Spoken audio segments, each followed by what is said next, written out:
And how are you? Today, as I talked about, we're going to focus on 2 Corinthians.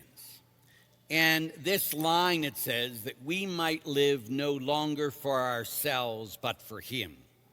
It begins with, right in the beginning, that we see it says that the love of Christ impels us.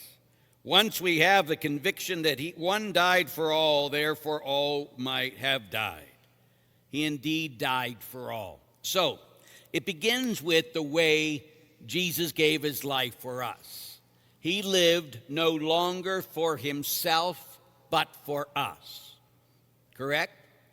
The God of the universe, when he became a man, lived no longer for himself, but for us. And then he calls us to do the same for one another, that we might no longer live for ourselves, but for him. And that means, of course, we're living for him, but we're living for the least of the brothers and sisters, because he says, there I am, in the least you did for me. So again, that we live this life of selflessness. Many years ago, many years ago, 35 years ago, when I was first ordained, I was in Bradford, Pennsylvania. And newly ordained, and I used to say the daily mass there, and I'd always use the fourth Eucharistic prayer, because it's my favorite of all the Eucharistic prayers, which I have not used in many years. But I loved it because it had this verse in there, that we might live no longer for ourselves, but for him. That was what we're called to do. But there was a guy who came to daily mass. He was a miserable human being, daily mass. But he'd sit there and say, because you use that, the mass goes too long. And in those days, I was one that tried to please people. Can you imagine? So I stopped. And I haven't used it much since. All because of that miserable human being who wanted to get out faster. Now, I do a pretty fast mass. Wasn't fast enough for him. And I listened to him. And it always has bothered me that in the beginning, I was too much wanting to please others instead of lead others. And when we live no longer for ourselves but for him, then I have one purpose, is to live for Jesus. And again, I was sitting there when I preached on this last night, and I went to pray last night, and this morning, I was just like, gosh, Lord, I got to keep my mouth shut, because I don't live for you too often. I live for me most often. We spiritualize our lives, of course. We sit there and we make what we do holy, and we say all these things. I am a priest, or I am a religious sister. Oh, please, sister. Or whatever it is. Look at me.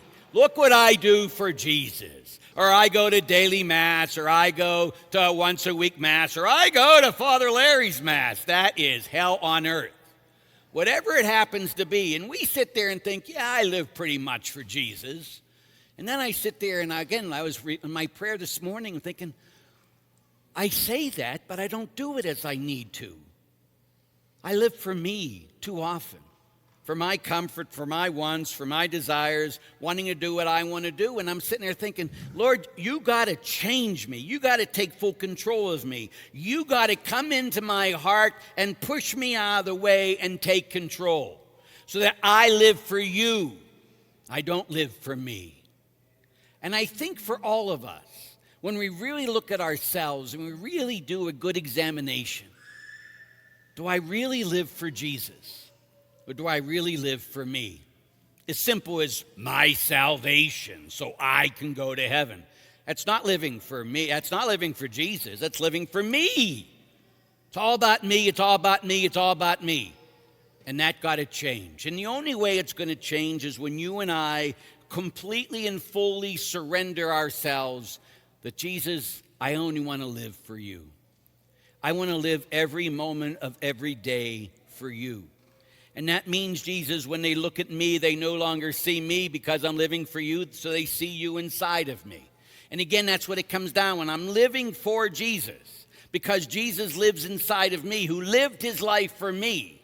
And now I'm living for Jesus. Then when I know that Jesus lives inside of me, when I give him full authority of every part of my life, Then when the storms come in our lives, do we ever have storms in our lives? Every day sometimes. And we can try to do it and we can be afraid, and some of us live in fear instead of living in faith. And when you and I give authority to Jesus Christ who is inside of us, then he can rebuke the storms in our life. He can say, quiet, be still. And again, but we have to give him that authority. Just because you were baptized, just because you go to Mass, does not mean you have given completely the authority to Jesus Christ in your life. But we must. So the first question you and I got to ask ourselves this week, do I live for me or do I live for Jesus? Be totally honest with that. Because again, if some of you came to confession, I said, do you live for you or Jesus? 99.9% of the people would say, oh, I live for Jesus, instead of really thinking about it. Do I really live for Jesus? And if you and I don't, and most of us don't, then Lord, take full control of my life. Lord, make and take full authority over every part of me so that you can calm the storms in my life, because I cannot. I don't have power, but you do. You see, when you and I surrender, we can't even take our next breath without God.